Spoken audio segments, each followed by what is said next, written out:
I'm here with Lou Cavaliere, who is associated with the Chapel of the Four Chaplains at the Philadelphia Navy Yard. Welcome, Lou. Thanks, Gene. I'm very, very happy to be here with you today. I'd like to begin by asking you to tell us a little bit about your own background, your own biography. Yes, so the reason why I'm here particularly is because I am a veteran.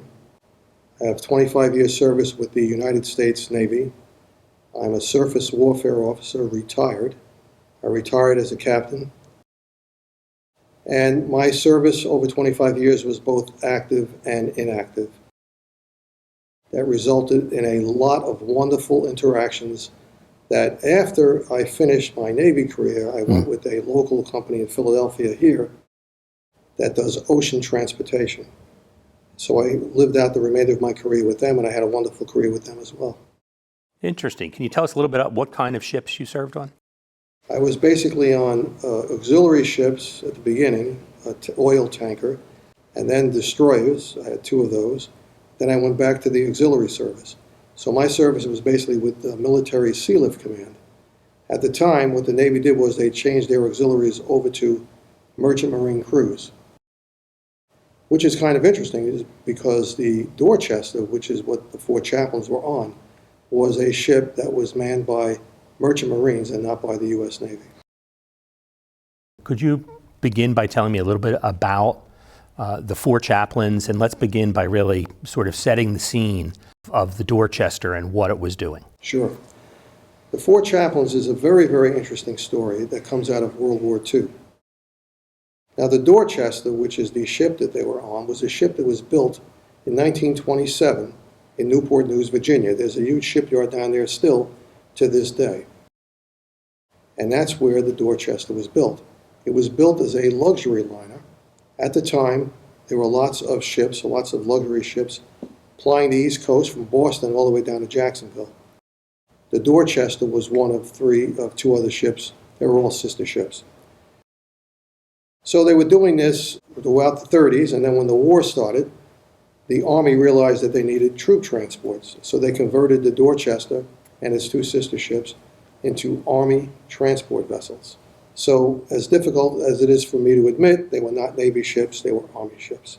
But nonetheless, they were doing service for the United States government in the transport of troops. Well, the Dorchester was primarily involved in the transport of troops from the U.S. to Greenland. Now, why is all this going on? Well, the early days of World War II, right after the bombing of Pearl Harbor and things started to get rolling in motion and the support and all that, in 1943, in the early days, our friend Franklin Roosevelt and Winston Churchill decided that they needed air support out of Greenland. So what happened was they wanted to build an air base up there. So in order to build an air base, you had to transport Army Air Corps and a bunch of civilians who are contractors to build this air base in Greenland. So that's what they did. The Dorchester made 4 trips to Greenland. On the 5th trip is when it was torpedoed and sunk with heavy loss of life. Where did the ship start and sort of finish its journey? So obviously it's going to Greenland. Where was it? What sort of route was it traveling? It started in New York, Staten Island, New York, and the pier is still there. When you take the Staten Island ferry, as you're going into Staten Island, if you look to the left, that used to be Naval Station, New York. And that's where the Dorchester's last berth was, where it loaded all of these GIs. And the interesting thing about it is that it went from New York to Boston. Out of Boston, they picked up a convoy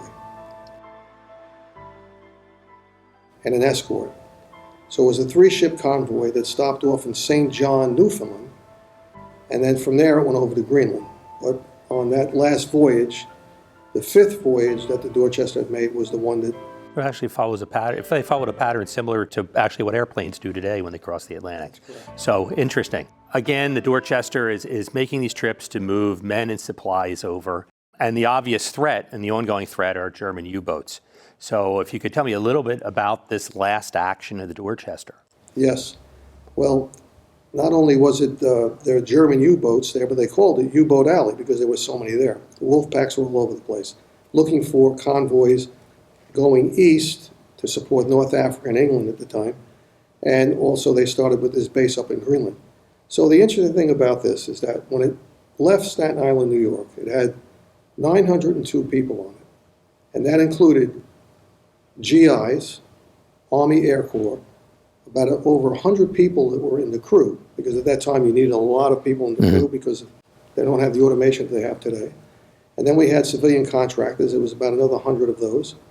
Then you had Coast Guard personnel to handle the communications. And you had a Navy armed guard because the ships, when they were pressed into service, and they changed them over from a luxury liner to a U.S. Army transport, they added accommodations to add more people, and they put guns on it, 3-inch guns. So you had a naval armed guard. So in essence, we had a microcosm of society. All of the services were represented on board the ship, including civilians. So it's heading out from New York to Boston, Boston to St. John. When they got to St. John, Newfoundland, they allowed everybody off the ship. Now, included in that mix of people that were on board the ship were these 4 chaplains. The Navy, or the Army, I should say, the Army Chaplain Corps at the time, wanted to have 4 chaplains of different denominations at this base that they were building up in Greenland. It was an experiment because at the time, people usually didn't talk together when they were from different religions. So you had 2 Protestants, 1 Catholic priest, and 1 Jewish rabbi who were actually very good friends because they all went to chaplain school together.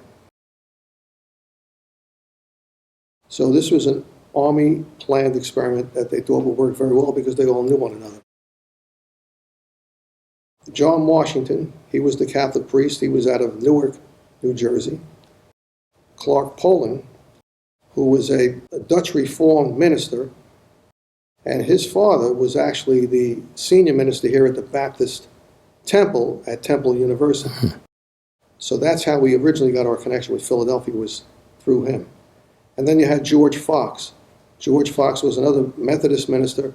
He was from Vermont.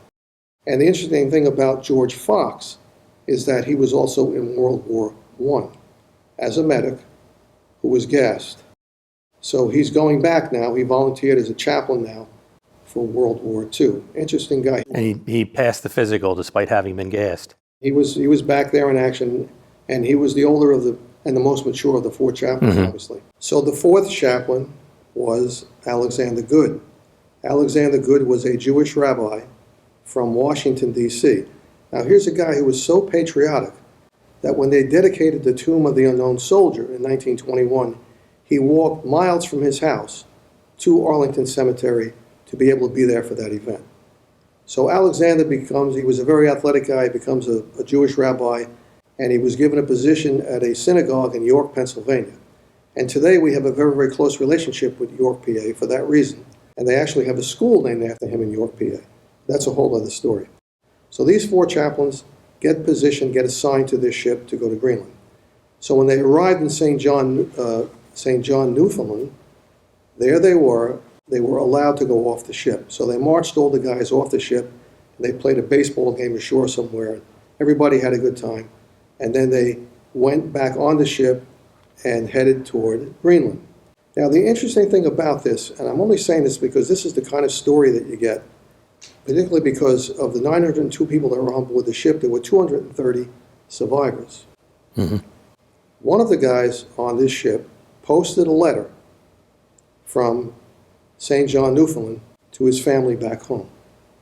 He then went back on the ship, and he did not survive. His family received that letter on February 14th, 1943. The ship was sunk on February 3rd, 1943. So they insisted that he was still alive because of the postmark on that. But there were so many stories like this. There were so many stories like this that we can interact about. So the ship goes to sea, and on the morning of February 3rd, 1943, this U-boat surfaces, fires 5 torpedoes, 2 of which hit the starboard side of the Dorchester. Now, the Dorchester was not a big ship, but it had 902 passengers on it, so it was not a small ship either. But it started to sink immediately, and it started to go down by the bow, because when the water was taken on, the water came rushing in forward to aft, and then it flooded up to the forward part of the ship and started to sink that way. Now, how much time do you have, and what do you do when a ship gets hit like this? Well, the first thing you do is you hear this huge explosion. They were expecting it. They were expecting something to happen that night because the captain told everybody to sleep with their life jackets on. Well, most of the 902 people on board were 18, 20 years old, so they're not going to sleep with their life jackets on, and they did not. Well, I recall to some of them simply they were down near the engine room, right, too, in the heat, and they didn't want any part of it. In the engine room, which is where one of the torpedoes hit, that a direct hit, and all of those guys were completely killed right off the bat. The other thing is that when you hit the engine room, you also take care of the electrical generators, so the ship goes pitch dark. So now here you have a ship in the North Atlantic in February, which is the month you don't want to be in the North Atlantic. The water temperature was 33 degrees. The ambient temperature outside was 32 degrees. And this ship starts sinking. Well, how much time do you think you have? They didn't realize it at the time, but they only had 20 minutes before the ship goes down.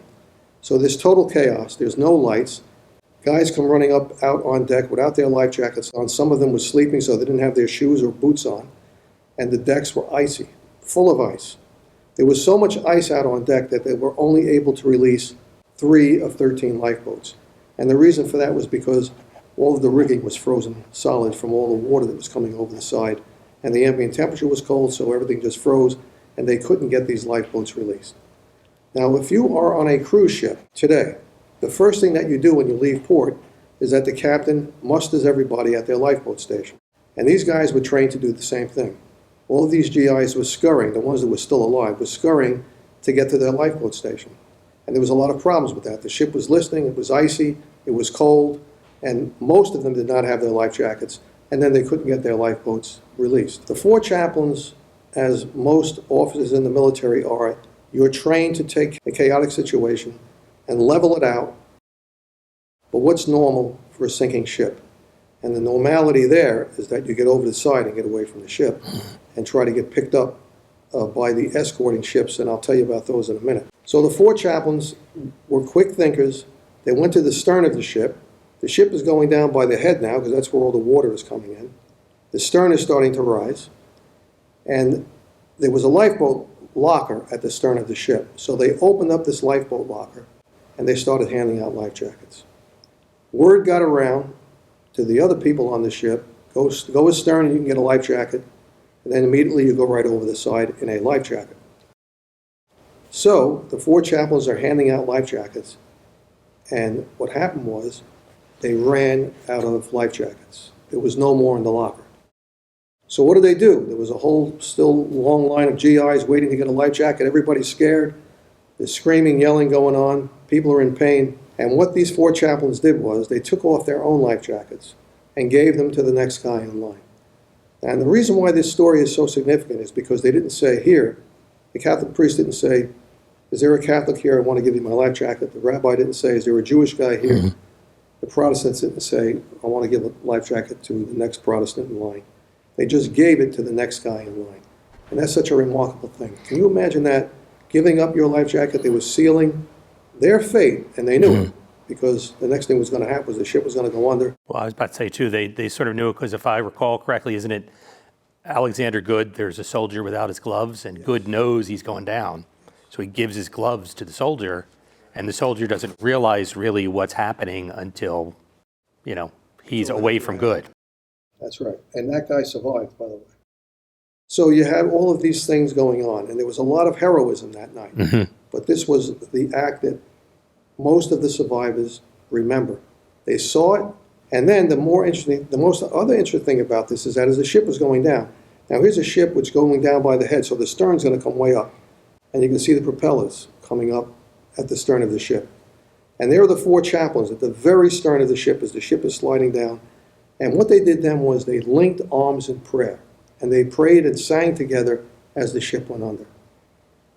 Which shows that there is one God, and that one God is for us all. And how we believe in him is because of circumstances of our lives. But that one God was recognized by these 4 chaplains as the ship went down. So how do we know that all this happened?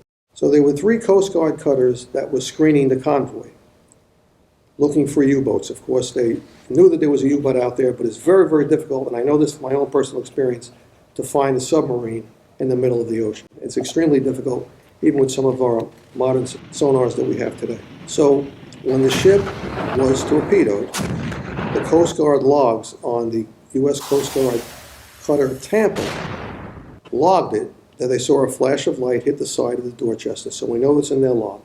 And they were not allowed to fire flares until later on because they wanted to make sure the submarine was out of the area.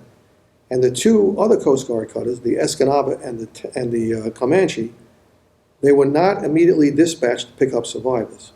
Now, you're in 32-degree water, 33-degree water, and you're not going to survive very long in that kind of cold water with the ambient temperature as high, as low as it was as well.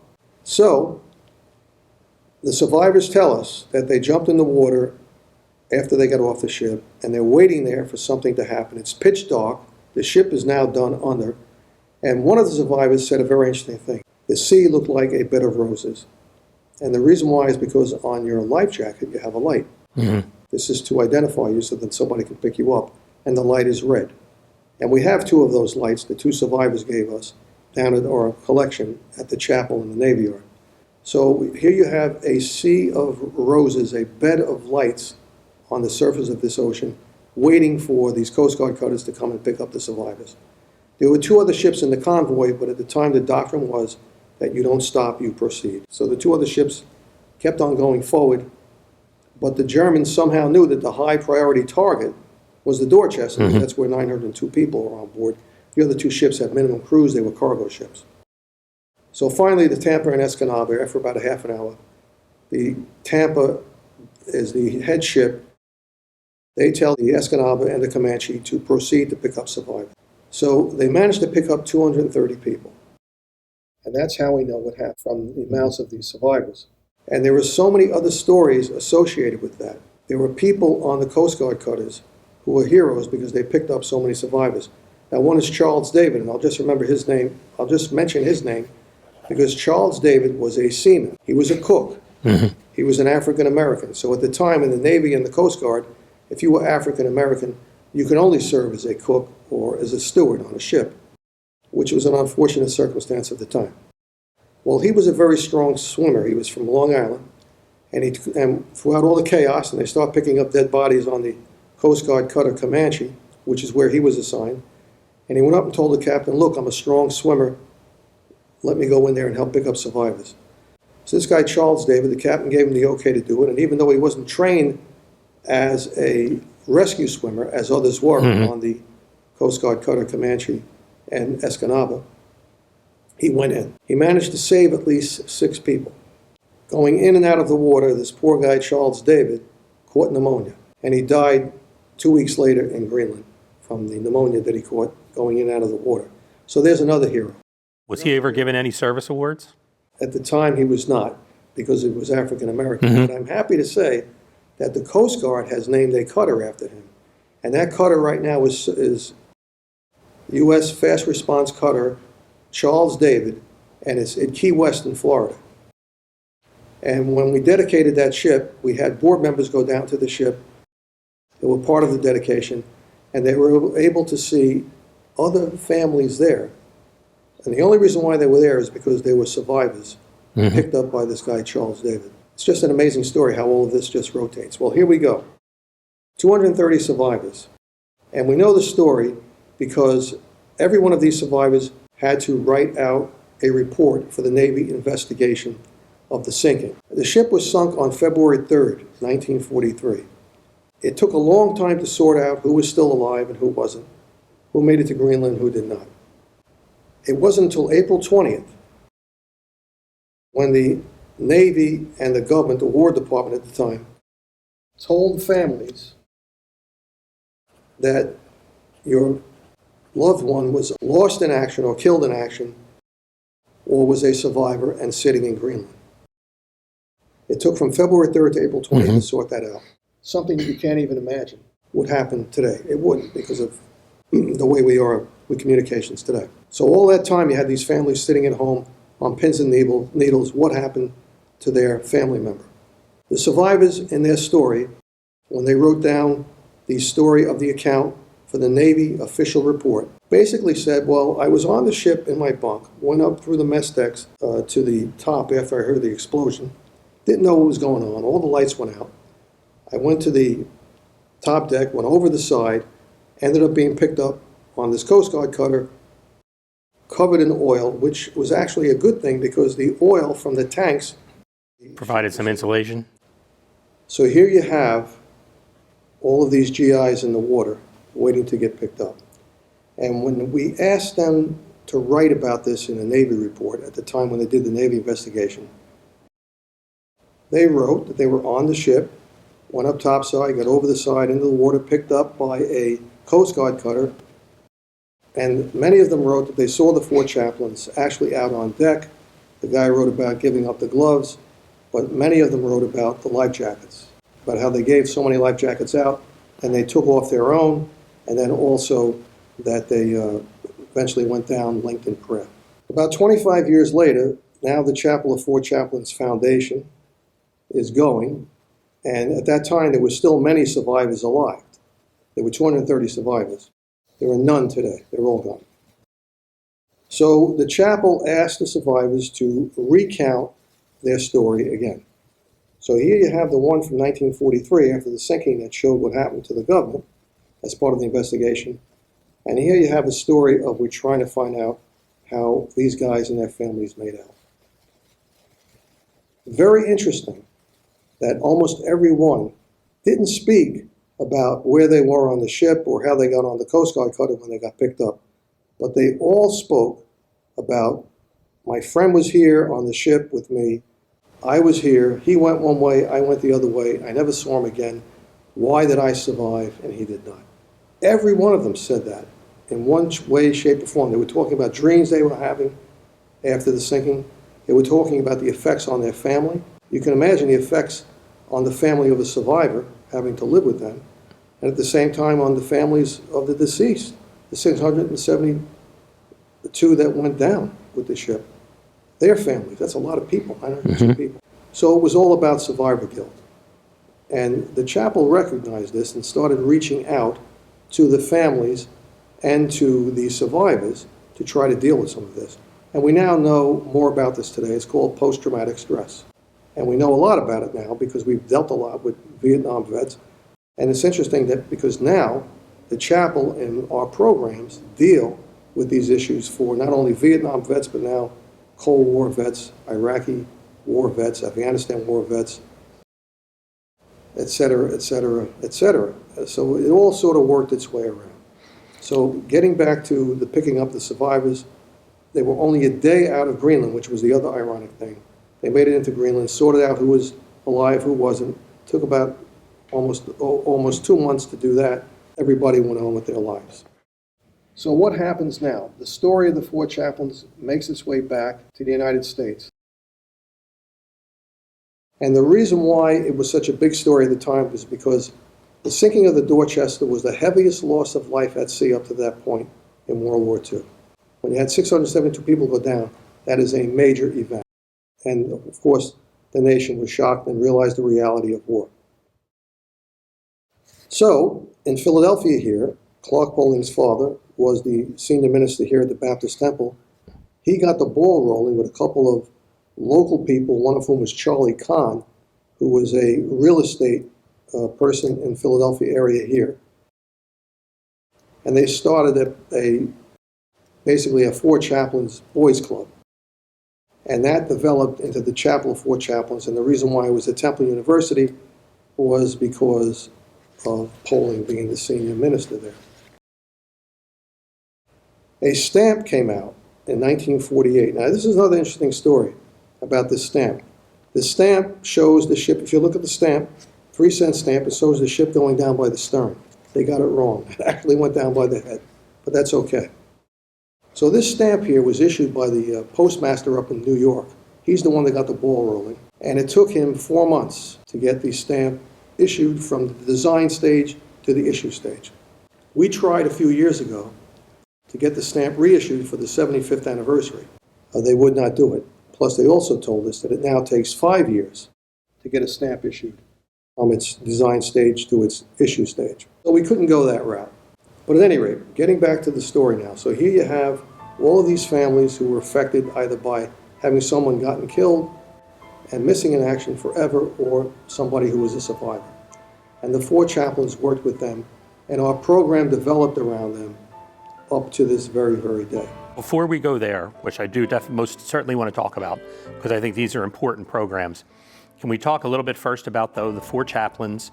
Because I think there's another important part to the story of once it's discovered what they did. It's my understanding they all received Distinguished Service Crosses and Purple Hearts. But can you go into a little bit of that? And then they also received another unique award that no other people in military service have received.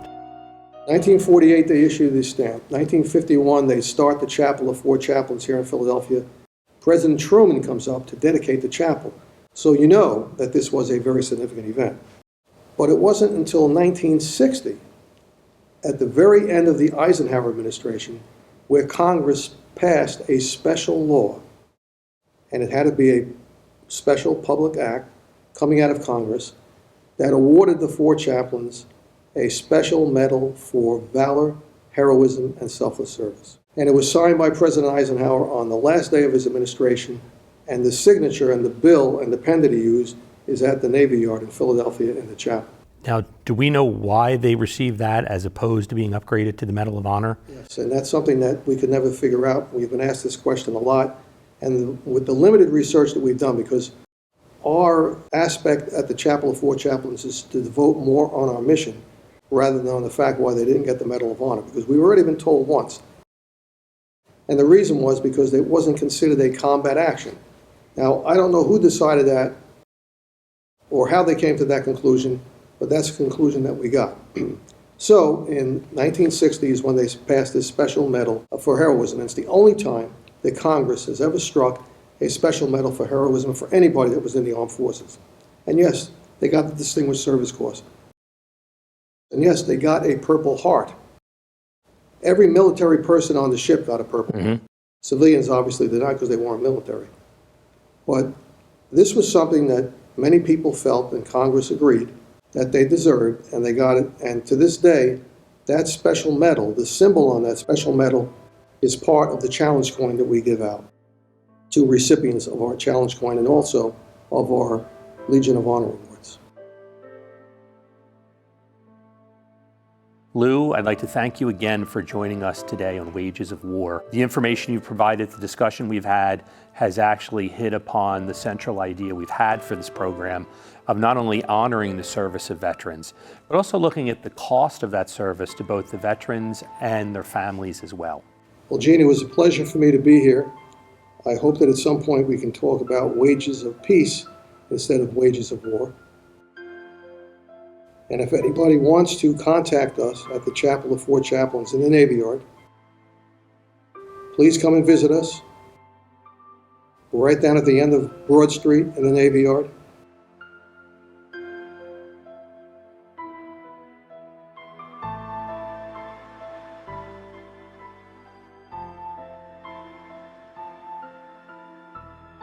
Or you can contact us by our phone number, 215-218-1943, 1943, which was the year of the sinking. Or we're on our website, www.4chaplains, that's F-O-U-R, chaplains.org, O-R-G. And remember, if we get anything out of this today, remember those veterans who are out there right now, and hopefully prevent them from doing the ultimate act and start becoming a productive member of society again. Thank you.